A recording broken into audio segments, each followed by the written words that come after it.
할렐루야. 반갑습니다. 오늘 우리 함께 읽으신 사도행전 25장 1절에서 12절의 말씀을 가지고 사도행전 강의 90번째 시간 선택의 나비 효과라는 제목을 가지고 함께 은혜를 나누도록 하겠습니다. 아마 나비 효과 이 단어 아마 신문이나 아마 뉴스에서 아마 여러 차례 들으셨을 것이라는 생각이 듭니다. 이 나비 효과는 1972년에 미국의 한 기상학자가 연구 논문에 쓴 것인데, 브라질에서 나비 한 마리가 날개짓을 한 것이 이렇게 연결되어져서 미국의 텍사스 지방에 큰 돌풍을 일으킬 수 있다, 뭐 이런 연구 논문이었다고 합니다. 이게 아주 큰 이슈가 되어지고, 이 나비 효과라고 하는 이 단어가 유명한 단어가 됐죠. 뭐 이 의미는 자그마한 이 사소한 하나의 사건이 이어져서 아주 큰 결과를 만들어낸다라는 그런 의미도 되어지고, 또 다른 말로 표현하면 한 가지 했던 그 일이 정말 예상하지 못할 정도로 큰 파급력을 가졌다라는 뜻도 되어지면서 참 예측 불가능한 그런 일이다, 이렇게 표현하는 부분도 있는 겁니다. 우리가 이 어떤 하나의 인생을 하나하나의 선택을 통해서 살아오는 것이고, 그 선택이 누적되어진 것이 인생이다라고 표현합니다. 오늘 우리가 살아가는 이 모습은 우리의 선택이 누적되어진 모습으로 이 자리에 있는 거예요. 또 우리가 앞으로 선택해 가고 있는 이 과정 속에서 우리가 이루어질 미래도 아마 그 가운데 이루어지는 뜻이 펼쳐지리라고 저는 분명히 믿습니다. 우리가 이렇게 가볍게 생각하고 또 사소하게 생각하는 이 선택들이 나중에 큰 차이와 또 많은 격차가 일어나는 결과를 가져온다는 것을 생각한다면, 우리는 작은 선택을 하나 할 때마다 조금 더 신중하게, 좀 더 올바른 선택을 해야 된다라는 그런 분명한 이유를 가질 수 있을 거라는 생각이 듭니다. 올바른 선택 원하지 않는 사람 아무도 없죠. 다 올바른 선택 원하고 올바른 선택 속에서 복된 삶이 되기를 다 원합니다. 그런데 참 이게 쉽지 않은 거예요. 올바른 선택을 하고 싶어도 우리 안에 이 육신을 가지고 있고, 이 안에 우리가 이 죄된 이 육신의 욕망을 가지고 있어서 그런지 몰라도 잘 선택을 해야 되겠다라고 하지만 순간적으로 흔들리고 바보스럽게 선택하고 어리석은 길을 선택하는 것을 우리는 흔하게 봅니다. 남의 얘기 볼 때는 참 쉽게 얘기를 해요. 아이 왜 저런데, 왜 저랬대, 아유 왜 저렇게 어리석은 짓을 한대 라고 다른 사람 얘기할 때는 쉽게 얘기합니다. 근데 정작 나중에 이렇게 보면 내가 그 일을 하고 있어요. 내가 똑같은 일을 하고 있는 겁니다. 남들에게 지적질하고 손가락질했던 그 모습이 내게 있다라는 것을 이렇게 보면서 우리는 참 이 어리석은 선택을 해가는 이것을 참 벗어내기 참 힘들다라는 그런 생각을 갖게 되어집니다. 이 작은 선택, 그것이 그냥 무의미하게 이렇게 지나가면 좋겠는데, 아까 말씀드렸듯이 선택이 누적되어진 것이 인생이고, 그 작은 선택이 나중에 큰 결과로 이어진다는 것을 우리가 머릿속에 유념해 둔다면, 우리가 오늘 하고 있는 작은 선택, 이게 간단한 일이 아닌 거예요. 오늘 내가 하고 있는 작은 선택이 큰 반향이 이루어질 수 있는 선택이라는 것을 알게 되어질 때, 잘못된 선택을 하게끔 만드는 우리의 이 한계, 이거는 참 우리가 어떻게든 고민하면서 이 문제를 풀어가야 되겠다는 생각을 갖게 만듭니다. 우리가 이제 이 사도행전 뒤편을 이렇게 지나가면서 계속해서 거듭되어진 재판의 얘기가 나옵니다. 제가 처음에 이제 이 사도행전을 처음에 읽을 때는 뭐 뒤에 내용들이 비슷하니까 대체적으로 그냥 쉽게 넘어가요. 사람만 바뀌고 시간만 조금 다를 뿐이지 내용이 정말 비슷하거든요. 근데 누가는 이 사도행전을 적으면서 그 반복되어지는 이야기를 이렇게 또 자세히 적어놨어요.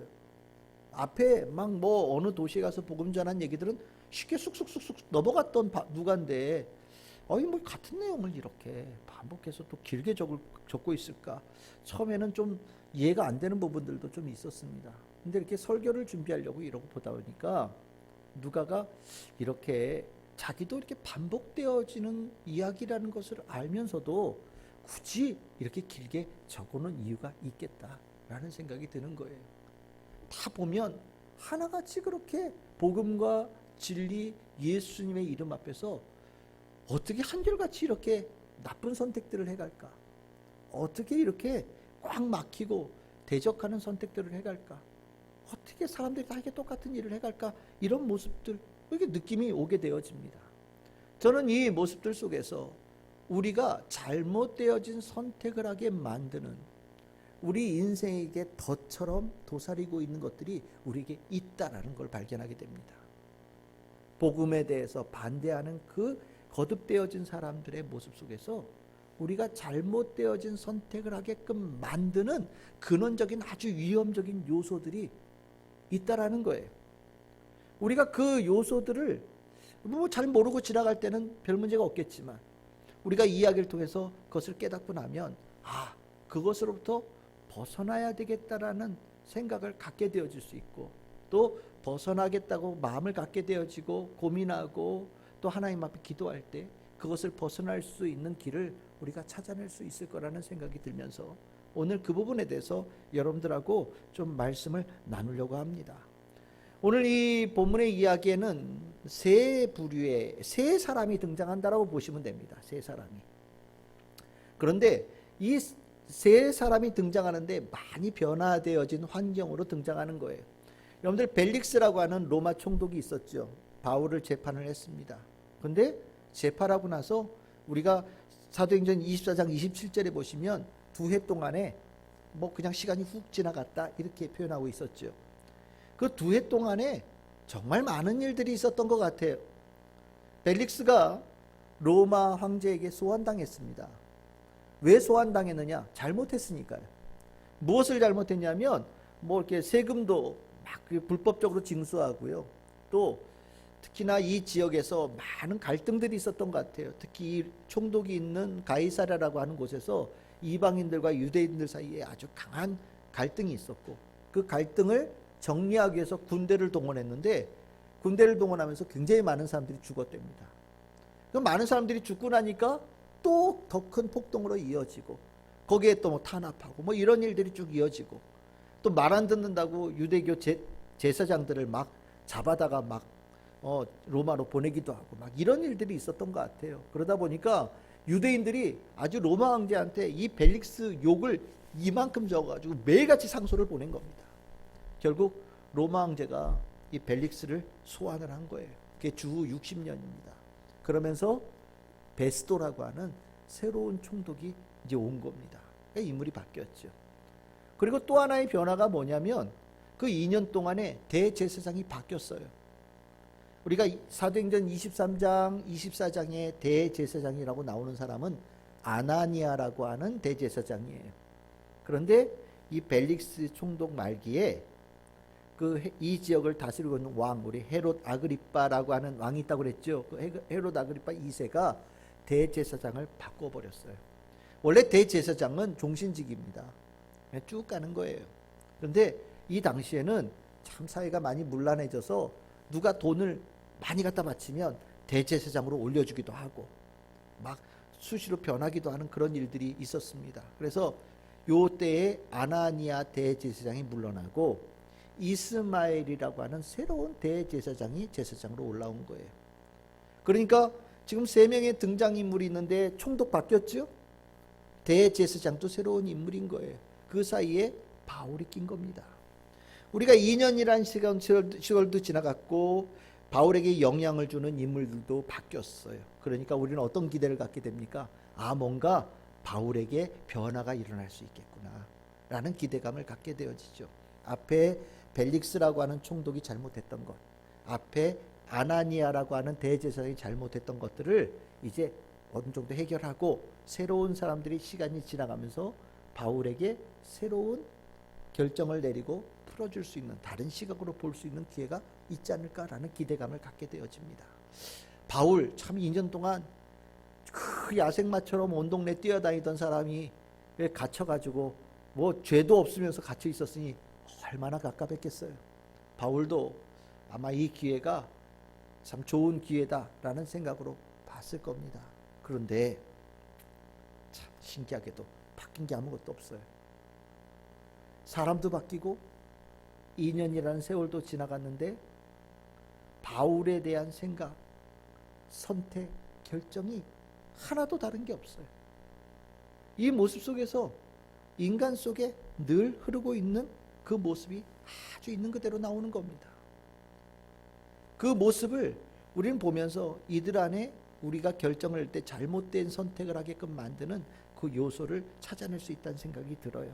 우리가 첫 번째로 대제사장부터 좀 봅시다. 대제사장, 이 베스도라고 하는 새로운 총독이 굉장히 성실했던 사람이었던 것 같습니다.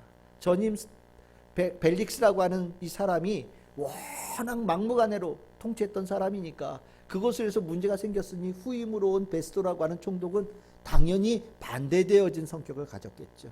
좀 더 합리적이고 좀 더 공정할 수 있고 좀 더 침착하게 일을 해낼 수 있는 그런 성실한 사람을 골라서 보낸 것 같아요. 아니나 달라요. 25장 1절에 보시면 베스도가 도착하자마자 가이사랴에 딱 도착해서 3일 만에 예루살렘으로 올라갔다고 얘기를 합니다. 여러분들 이 로마로부터 가이사랴까지 순풍이 이렇게 잘 불면 한 열흘 걸린다고 얘기를 하거든요. 여러분들 배 열흘 타고 오시면 너무 힘들어요. 육지하고 배는 완전히 다르거든요. 아마 저 같으면 한 열흘 정도 배 타고 왔으면 아마 가이사랴에서 아마 며칠 좀 쉬었을 거예요. 근데 이 사람이 얼마나 성실한 사람인지 도착하자마자 짐 풀고 바로 그냥 예루살렘으로 올라간 거예요. 올라가서 그 유대교 지도자들을 만난 겁니다.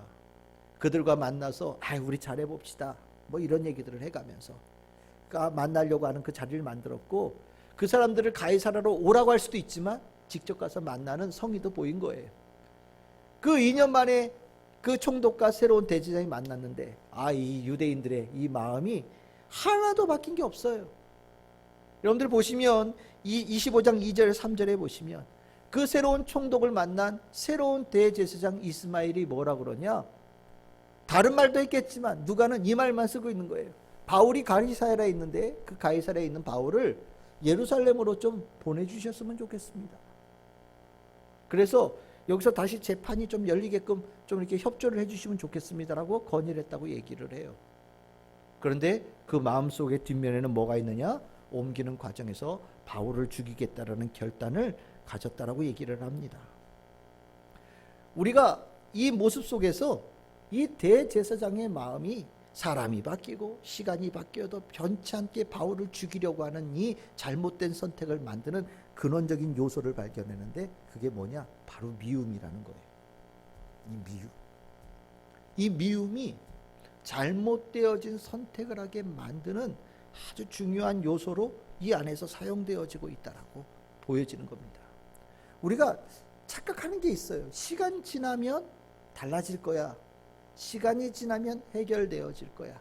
사람 바뀌면 될 거야 라고 생각하는데 이 미움이라고 하는 게 굉장히 신기한 거예요. 안 죽어요. 정말 부활의 대명사가 뭐냐면 이 미움이에요. 잊어버린 것 같아요. 그러다가 순식간에 또 생각이 나면 갑자기 미움에 완전히 잠겨버립니다.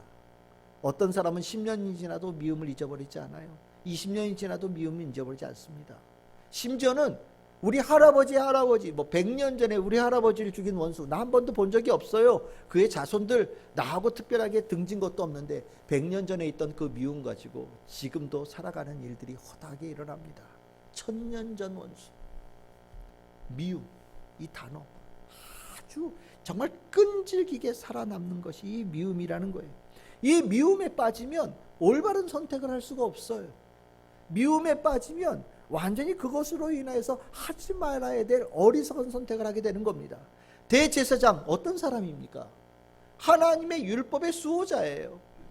하나님의 율법을 제일 잘 지켜야 되는 사람이에요. 사람 죽이는 거 율법에서 얼마나 엄격하게 금지합니까?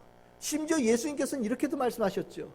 누군가 정말 미워하는 마음을 가지고 산다면 너 살인한 거다 라고 얘기할 정도로, 그리고 그것은 죄다라고 얘기할 정도로 이 죽인다라고 하는 것은 실은 이 하나님의 백성에게 참 어울리지 않는 요소입니다. 그런데 대제사장이 바울을 죽이려는 마음을 가질 수 있어요. 그런데 2년이나 지나고 사람이 바뀌었는데도 바울을 죽이겠다는 마음을 계속해서 가지고 있고 편치하고 있는 거예요. 그것을 뒤로 거짓으로 도모하는 일들도 일어나고 있다는 것.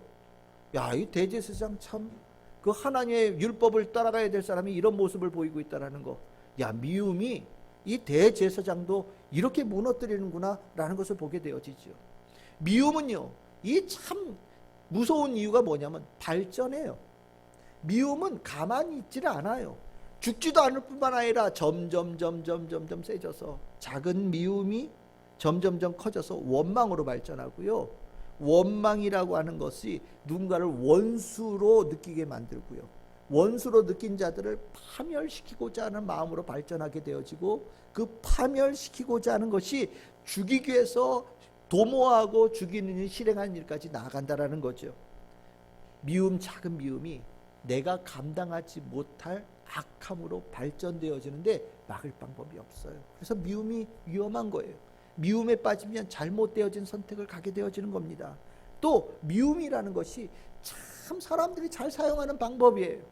미움이 사라질만 하면 만들어요. 여러분들, 누군가를 사랑하면서 사람들 모이게 하는 거 굉장히 어렵습니다. 그런데 누군가를 미워하면서 사람 모이게 하는 거 굉장히 쉬워요. 그래서 나쁜 정치다 이렇게 표현할 때 어떤 게 나쁜 정치냐? 누구를 미워하게 만들면서 정치하는 거예요.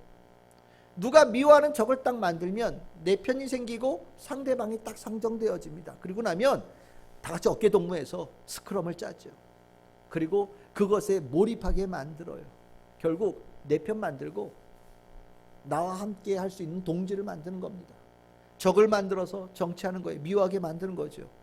그러면 미워하니까 죽이게 만들고 멸하려고 하죠. 그러면 그 적으로 만들었던 사람들 없어지면 끝납니까? 안 끝나죠. 어깨동무했던 사람이 또 두 파로 나눠져요.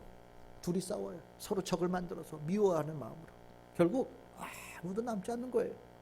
미움이라고 하는 것, 사람들이 안 써야 되는 이것을 제일 쉽게 내가 가질 수 있는 권력을 만들 수 있는 힘이 되다 보니까 없는데도 미움을 막 집어넣습니다. 그래서 미움이 계속해서 새싹 쏟아나듯이 아무것도 없는 곳에서도 미움이라는 것은 쭉쭉쭉 자라게끔 계속해서 영향을 주고 물을 주는 거예요. 참 이 미움, 그렇게 없애버리고 싶어도 안 없어지는 게 미움이라는 거예요. 미움으로 인하여서 잘못되어진 선택, 그 잘못되어진 선택으로 하나님께서 주시는 축복으로부터 점점점 멀어지는 인생들. 성경에 미움으로 인한 잘못된 선택한 사람들의 이야기가 곳곳에 나오거든요. 그 중에 여러분들이 잘 아는 사람 보자면 누가 있을까요? 야곱과 에서. 이 사람도 미움의 문제가 있는 거예요. 여러분들, 야곱과 에서 쌍둥이잖아요. 둘이 누가 잘못했습니까? 야곱이 잘못했어요. 진짜 야곱이 잘한 거 거의 없어요. 못된 짓 골라하고 거짓말 골라하고 악한 짓 의도적으로 한 사람이에요. 그런데 성경에 보시면, 그럼 우리가 생각할 때는 하나님께서 야곱이 못된 짓 했으니까 에서에게 하나님께서 뭐 보상을 해주든 뭔가를 주셔야 될 것 같은데 보니까 에서가 하나님께 복받는 것으로부터 멀어져요. 왜 그랬을까요? 에서의 마음속에 미움이 들어왔기 때문이에요. 그냥 야곱이 한 일을 그렇게 두고 그것에 대해서 하나님 이거 저 억울해요 그냥 처리해 주세요 라고 얘기로 끝났으면 상관이 없겠는데, 에서의 마음속에 야곱을 미워하는 것이 훅 들어온 거예요. 들어오고 나니까 그 잘못된 선택들이 계속해서 이어져가고 나비효과처럼 되어져서 하나님의 복으로부터 멀어지는 자가 되어집니다. 창세기 27장 41절에 보시면 이렇게 얘기합니다. 그의 아버지가 야곱에게 축복한 그 축복으로 말미암아 에서가 야곱을 어떻게 했다고요? 미워했다. 미워하니까 어떻게 되느냐? 아버지를 곡할 때가 가까웠은즉, 아버지 돌아가실 때가 다 됐다는 거죠. 내가 내 아우 야곱을 죽이리라 하였다 얘기를 합니다. 미워하는 마음이 드니까요, 아버지 죽을 때만 기다리는 거예요. 야, 참 자식 되어져 가지고 아버지 죽기를 기다린다는 거 얼마나 못된 마음이에요. 아버지 죽을 때를 기다리고 있어요. 아마 밤새 빌었을지도 몰라요. 우리 아버지 빨리 돌아가게 해주세요. 그리고 나서 뭐예요? 나오지요. 내 아우, 여기 분명히 얘기합니다. 내 아우예요. 뱃속에서부터 같이 있었던 쌍둥이 아우예요. 내 아우를 뭐하고 싶어 해요? 죽이고 싶어 합니다. 아버지도 죽기를 바라고 내 아우도 죽기를 바라고. 어떻게 이런 일이? 미움이 오니까 정말 하지 말아야 될 선택들을 이어져 가는 거죠. 에서는 이 미워하는 것으로 인하여서 점점점 하나님의 뜻에서 멀어지는 자가 되어지는 거예요. 미움으로 한 선택이 가지고 있는 나쁜 결과예요. 이것뿐입니까? 야곱에서 이야기 바로 뒤에 나오는 요셉 이야기에서도 똑같지요. 미움이에요. 야곱이 12아들 낳았는데 그 12아들이 다 귀한 아들입니다. 이스라엘의 12지파를 만드는 다 족장들 아니에요. 그런데 그 가운데 미움이 들어오지요. 요셉에 대해서 형들이 미워해요. 미워하면서 견디지를 못합니다. 결국 그 미움으로 인하여서 하지 말아야 될 일들을 해가고 그것으로 인하여서 이 형들이 고통을 당하죠. 창세기 37장 4절에서 5절에 보시면 아버지가 형들보다 요셉을 더 사랑하는 걸 보고 그를 미워하여 그에게 편안하게 말할 수 없었다. 편안하게 말할 수 없다는 얘기가 무슨 소리겠습니까? 막 욕했다는 거예요. 너 죽인다. 뭐 예를 들어서 협박하고 미워하는 말하고 막 강한 말로 막 그에게 막 쏟아 부었다라는 거예요. 미워해서요. 정말 이 안에. 왜 요셉이 여기 정도에서 그러면 눈치를 챘으면 고만하면 참 좋을 텐데 5절에 보시면 요셉이 꿈을 꾸고 형들에게 말해요. 자랑해요. 그랬더니 형들이 더 미워해요. 더 미워하면 어떻게 되겠습니까? 이제 말로 끝나지 않죠. 욕하다가 이제는 욕을 넘어서서 이 요셉에게 뭔가 나쁜 짓을 하는 것으로 발전하는 겁니다. 행동으로요. 결국 동생을 죽이려고 했고 종으로 팔아 멀리다가 갖다 파는 일들을 해버리지요. 뭐예요? 바로 미움이에요. 미움이 하나님의 축복을 받아서 각 지파의 족장으로 훌륭하게 서야 될 이 형들이 무너지는 거예요. 미움 하나가 그 12지파가 함께 모여서 이스라엘 백성을 만들어야 될 사람들을 갈라서게 하고 무너지게 만드는 거예요. 참 이 미움 아주 위험한 겁니다. 하나님께서 이 미워하는 자의 마음이 하나님의 백성에게 어울리지 않는다라는 것을 율법을 통해서 몇 군데서 가르쳐 주신 부분이 있는데 이 부분을 한번 여러분들 눈여겨보시길 바랍니다. 출애굽기 23장 5절입니다. 내가 만일 너를 미워하는 자의 나귀가 짐을 싣고 엎드러짐을 보거든 그것을 버려두지 말고 그것을 도와 그 짐을 부릴지니라. 하나님께서 미워하는 마음이 뭐 절대 있으면 안 된다 이렇게까지는 얘기하지 않으신 것 같아요. 있을 수 있다. 미워하는 사람이 있을 수 있다. 그런데 그 미워하는 마음을 가지고서 내가 미워하는 사람의 나귀가 가다가 툭 쓰러졌어요. 짐을 잔뜩 싣고 있으니까 못 일어납니다. 근데 그걸 보면서 아이고 시원하네, 아이고 꽃이다, 뭐 이런 식으로 넘어가고 그냥 지나가 버린다면 그거는 너 죄다 이렇게 얘기하신다라는 거예요. 아무리 미워하더라도 그 미워하는 사람의 가축이라도 가서 도와라. 짐을 내려서 다시 나귀를 세우고 그 위에다 다시 힘을 합쳐서 그 나귀에다 짐을 올려놓아서 제대로 갈 수 있게끔 만들어야 된다. 만약에 네가 미워하는 마음을 가지고 누군가가 잘못되어진 것을 고소하게 생각하면서 통쾌하게 생각한다면 그건 죄다 라고 분명히 말씀하십니다. 이것뿐입니까? 레위기 19장 17절입니다. 너는 내 형제를 마음으로 미워하지 말아라. 그러면 그에 대하여 죄를 담당하게 될 것이다 라고 얘기하십니다. 이거 무서운 얘기예요. 마음으로 미워한다는 게 뭡니까? 진심으로 미워하는 거예요. 진심으로 정말 미워하는 거예요. 죽이고 싶다라는 마음을 가지고 미움으로 사는 거예요. 누구를요? 형제를. 사랑해야 될 대상을 미워하는 진심의 마음을 가지고 대할 때 그게 바로 죄가 된다라고 얘기하고 있는 거예요. 미움은요 이렇게 하나님께서 정말로 경계해야 될 중요한 죄를 만드는 요소라고 가르치고 계시고 미움으로 인하여서 선택을 잘못해가는 이야기들을 우리는 성경에서 보게 되는 겁니다. 대제사장들 바로 이거죠. 미움을 갖고 있으니 하지 말아야 될 짓을 하는 거예요. 그 미움으로 인하여서 잘못된 선택을 나아가게끔 만드는 것을 벗어나지 못했다. 남의 얘기가 아니죠. 여러분들도 누군가 미워하는 대상이 마음속에 있으시죠? 아무도 없는 사람 없을 거예요. 우리가 이 미움이라는 것이 우리 안에 있는데도 불구하고 있지만 이것으로 인하여서 우리가 잘못된 선택을 할 수 있다는 것 우리는 인식해야 됩니다. 또 하나 내가 미움을 가지고 선택한 것이 나비 효과가 되어져서 내 삶에 하나님께서 징계하는 순간이 될 수 있다는 것도 여러분들 머릿속에 분명히 기억하셔야 돼요. 미움이 우리를 지배하는 삶을 성도들은 살아서는 안 되는 겁니다. 대제사장들은 미움이었어요. 그러면 여기 또 등장하는 또 한 사람, 새로 온 총독 베스도. 베스도는 어떤 문제가 있었느냐?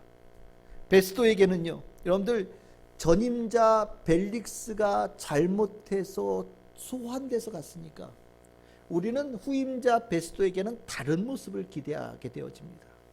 앞에 있는 사람은 탐욕이 많았어요. 여러분들 아시잖아요. 바울이 죄가 없다라는 거 알면서도 풀어주지도 않았어요. 그리고 가끔 부릅니다. 우리는 복음을 들으려고 부른 줄 알았더니 성경에 뭐라고 돼 있었어요? 돈을 어떻게 좀 받을까 해서 불렀다라고 얘기합니다.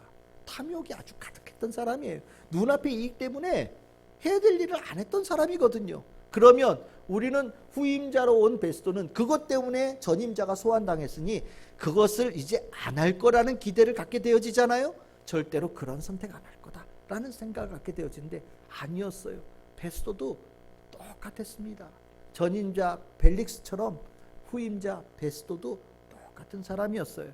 여러분들 사도행전 25장 4절에서 5절에 보시면 그 처음에 만났을 때 바울을 예루살렘으로 이렇게 좀 옮겨주셨으면 좋겠습니다 라고 얘기할 때 베스도가 아주 듣기 좋은 말로 거절합니다.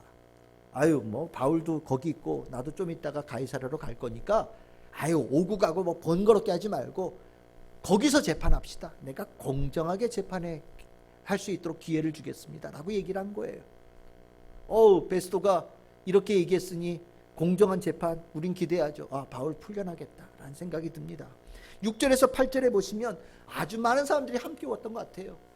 총독이 새로운 사람이 마음에 들어. 말이 통하는 것 같아. 우리가 원하는 거 딱 골라서 해줄 수 있는 그런 사람으로 보여. 역시 전임자 벨릭스하고는 차원이 다른 사람일세. 사람들이 막 몰려들었습니다.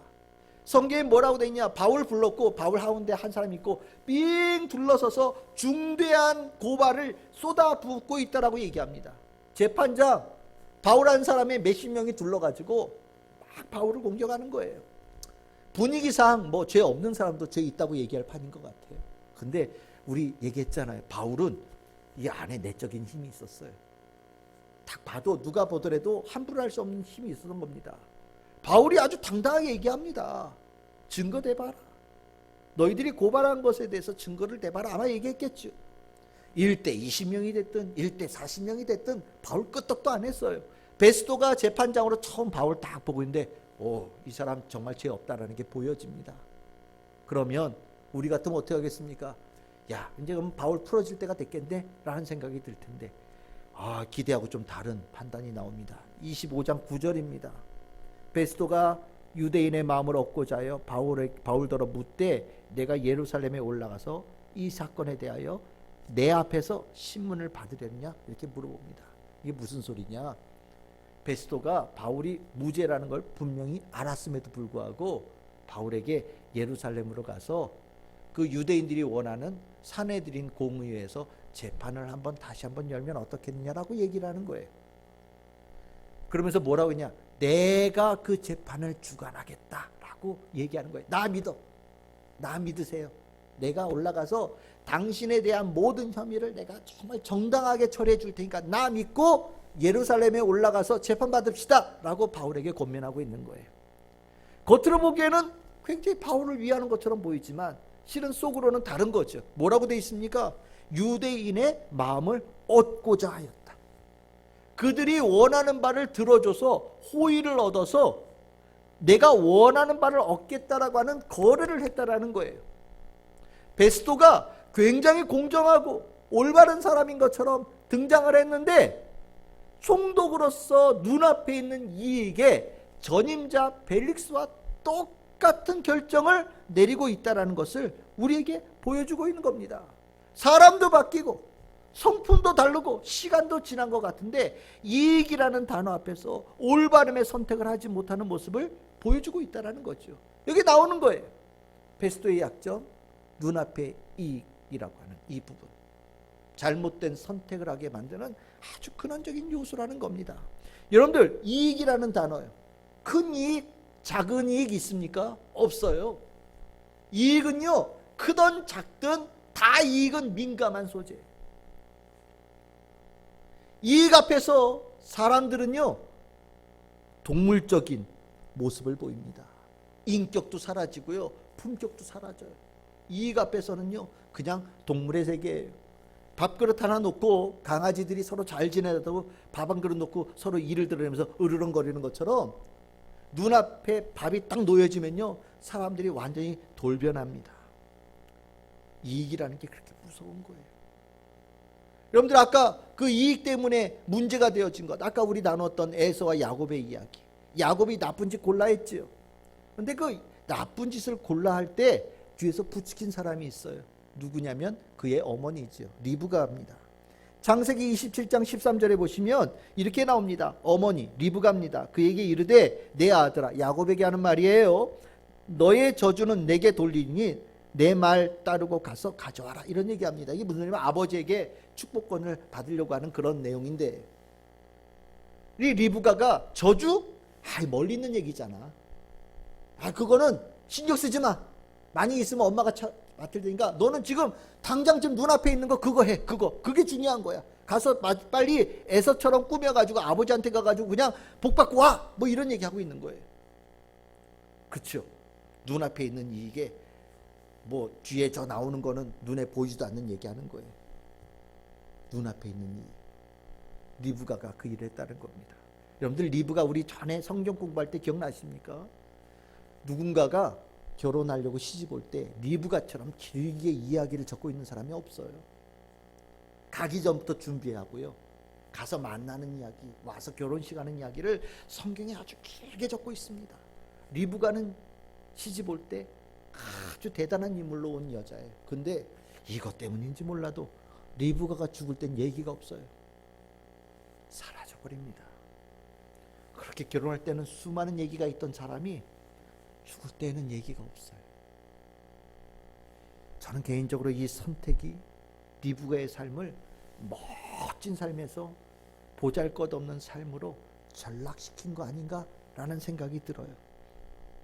여러분들, 이 작은 이익 앞에 잘못된 선택으로 인간 망가진 대표적인 인물, 여러분들 기억나는 분 있습니까? 그 예수님의 제자 가룟 유다죠. 은 30에 내 눈앞에서 돈주머니가 왔다 갔다 하니 저쪽에 계신 하나님의 아들 예수가 안 보여요. 내가 따라다녔던 선생님이 안 보여요. 그동안 나에게 가르친 진리의 말씀도 다 잊혀져요. 내 눈앞에 보이는 은 30에 완전히 눈이 돌아가서 예수 선생님을 팔아넘기죠. 그 이익이 그렇게 무서운 거거든요. 남의 일이 아니에요. 우리가 그렇게 살고 있으니까. 작은 이익에 해야 될 것, 올바른 것을 뒤로 무르고 잘못된 선택을 하는 일들이 우리에게 늘 일어나고 있으니까요. 베스도 지금 작은 선택한 겁니다. 그는 작은 선택했다고 얘기할지 모르겠지만 아주 중요한 큰 실수를 한 거예요. 전임자 벨릭스가 이것 때문에 무너졌는데 베스도도 무너진 거예요. 이 베스도의 선택이 어떤 결과를 가져왔을까요? 베스도가 주 60년에 총독으로 왔습니다. 열심히 잘했다라고 얘기를 해요. 그런데 2년 뒤에 죽었어요. 총독으로 일하다가 죽었다고 얘기를 합니다. 여러분, 잘 생각해 보십시오. 2년 뒤에 죽을 거라는 걸 알았다면 이런 선택이 있겠습니까? 자기가 2년 뒤에 죽을 거라고 생각했다면 아마 이런 눈앞의 이익에 따라서 쫓아가는 선택하지 않았을 거예요. 그런데 2년 뒤에 죽을 생각하지 못한 거죠. 이 작은 선택이 그의 삶을 그렇게 이끌었을지도 모르겠다는 생각이 듭니다. 아까 대제사장들 미움으로 선택했다고 그랬지요? 잘못된 선택이었습니다. 그들이 어떻게 됐을까요? 주 60년의 이 사건이 딱 10년 뒤에 로마의 반기를 들었다가 유대인들이 박살나게 깨집니다. 로마에 의해서 예루살렘이 초토화가 되어지고 성전이 초토화가 되어집니다. 그 사건에 이 성전을 중심해서 권력을 잡고 있던 사두개인들, 대제사장들 싹 다 사라집니다. 그 이 사건 이후로는 사두개인이라는 이름이 없어요. 이 선택 때문에 그렇게 됐다라고 뭐 얘기하기에는 그럴지 모르겠지만, 적어도 이 잘못되어진 선택이 10년 뒤에 그들이 완전히 역사에서 사라지게 되어지는 계기가 되어지 않았을까라는 생각이 저는 가지고 있어요. 정말 작은 선택이었어요. 그 선택이 이렇게 큰 결과를 가져온 겁니다. 그러면 이제 우리는 대제사장 베스도, 누군가는 미움, 누군가는 눈앞의 이익 때문에 해야 될 선택을 하지 못하고 잘못된 선택을 한다. 그게 인간을 벗어날 수 없는 덫과 같은 것이다라고 얘기하면 우리는 그럼 희망이 없는가? 우리는 여전히 미움에 잘못된 선택하고 눈앞에 있는 이익 때문에 잘못 선택하는 그것에서 벗어날 길이 없는가? 만약에 이 두 사람만 봤다면 우리는 희망이 없겠죠. 근데 오늘 이 이야기에 바울이 있잖아요. 바울은요, 그 가운데서도 올바른 선택을 할 수 있다라는 것을 보여주는 굉장히 중요한 인물로 이 이야기 안에 등장한다고 저는 생각을 합니다. 바울 똑같은 사람이잖아요. 바울 미워할 수 있어요. 눈앞에 있는 이익이 있죠. 여러분들 바울이 미워하는 대제사장의 미움으로 대했다면 어떻게 할 것 같습니까? 아니 지금 아무 증거도 없이 바울 그렇게 고소하고 있잖아요. 그러면 요즘 같으면 뭐 무고죄 뭐 이런 거 소송 걸고, 또 우리 요즘에 나오는 것들 많이 있잖아요. 네가 날 그렇게 했어? 그럼 나도 너 뭐 잘못한 거 있는지 해가지고 나도 고소할 거야. 뭐 이런 식으로. 실은 거기에 정당함 아무것도 없죠. 그냥 미워하는 마음으로 하는 거예요. 미워하는 마음으로. 누군가 미운 거예요. 미우니까 그냥 캐는 거죠. 또 그래? 나도 너 미워. 그러면서 막 캐고 서로 미움이 왔다 갔다 하면 남는 거 다 아무것도 없죠. 아마 바울 사람이었으니까 그랬을 수도 있겠다는 생각이 들어요. 눈앞에 있는 이익으로 인해서 왔다 갔다 해요. 유대인의 마음을 얻고자 해서 베스도가 그런 식으로 결정해요. 그러면 그 마음을 바울이 뺏겠다고 마음 먹으면 되죠. 베스도의 마음을 이렇게 살살살 긁어서 내 편 만들어서 내 유리한 쪽으로 가게끔 만들겠다 생각할 수 있잖아요. 사람이니까요. 바울은 그런 결정을 얼마든지 할 수 있던 사람이에요. 근데 바울은 그러지 않았어요. 만약에 바울이 그랬다면 바울도 잘못된 선택을 하는 것에서 벗어날 수 없는 사람이었겠죠. 근데 바울은 그들과 달랐어요. 다른 선택을 한 거예요. 그가 다른 선택을 할 수 있었던 이유는 우리가 늘 얘기하는 그가 믿음과 복음에 서 있었기 때문입니다. 우리가 믿음이라는 단어, 우리 전에 얘기했듯이 우리 교회 학교 아이들이 믿음 얘기하니까 목사님 그거는 뭐 나중에 뭐 죽고 나서야 쓸모 있는 거 아니에요? 뭐 얘기하는 애들 있지만 아니에요. 물론 믿음이 구원받는데 필수 조건이죠. 필수 조건이에요. 그런데 이 믿음이요, 오늘도 중요해요. 오늘도. 왜냐하면 이 믿음이 우리로 하여금 잘못된 선택 대신에 올바른 선택을 할 수 있도록 격려하는 굉장히 중요한 힘을 공급하거든요.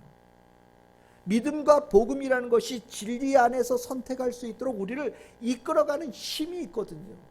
그래서 우리가 주님의 은혜로 믿음을 갖게 되어지고 복음을 가졌다라고 하는 것은요, 오늘 우리가 여전히 육신의 욕망과 죄 속에 우리가 살아가고 있는 환경 속에 있을지라도 그들과 다르게 올바른 선택을 할 수 있는 가능성을 우리는 늘 상시 가지고 있는 존재로 살아갈 수 있다는 아주 중요한 환경을 만들어준다는 거예요. 믿음이 있느냐, 복음을 가지고 있느냐는 완전히 다른 사람을 만들어낸다는 겁니다. 오늘 본문의 25장 10절 12절, 바울 얼마나 억울하겠어요. 벌써 몇 번째 재판인데요. 아무 죄 없어요. 근데 막 냉기려고 하잖아요.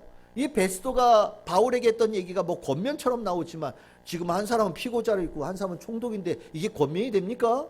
베스도가 이러는 게 어떻겠어요? 그럼 결정 난 거죠 뭐. 예? 가는 거예요.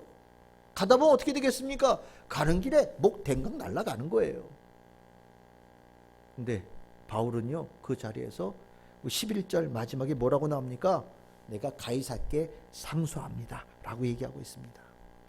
가이사께 상소한다는 이 선택, 이게 제가 볼 때는 올바른 선택인 거예요. 옳은 선택이라는 거예요.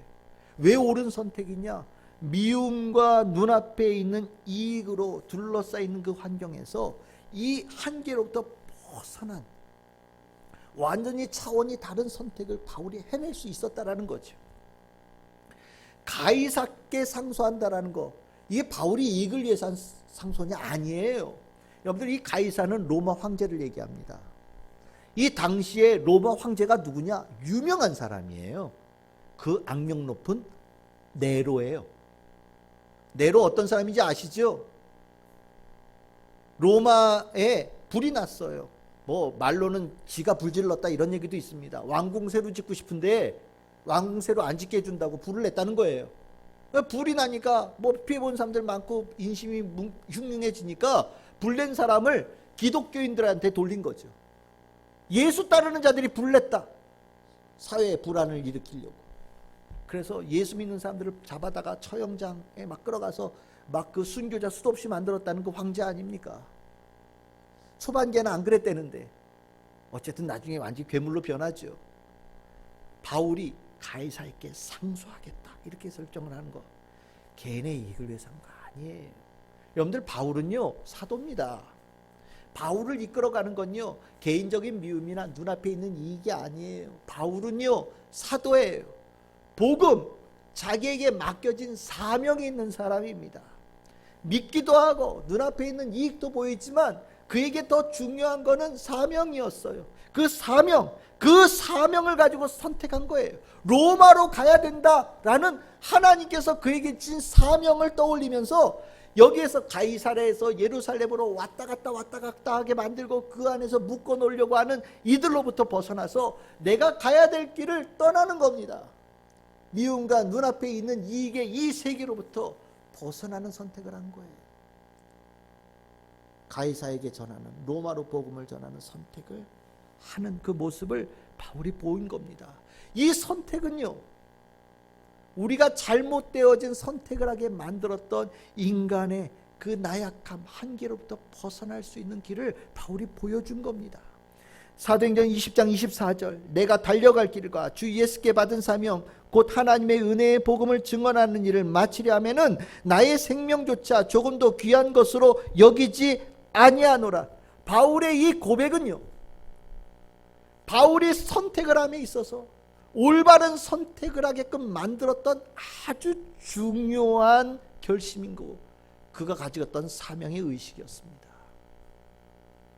그가 가졌던 이것이 결국 사람이 바뀌어도 해결이 안 되고 시간이 지나도 해결이 안 됐던 이 잘못되어진 선택을 갖게끔 만드는 이 굴레를 벗어나게 만드는 삶을 보여준 것이고, 우리가 그런 삶을 살아갈 수 있다라는 것을 가르쳐준 중요한 모범이 되어진 것이지요.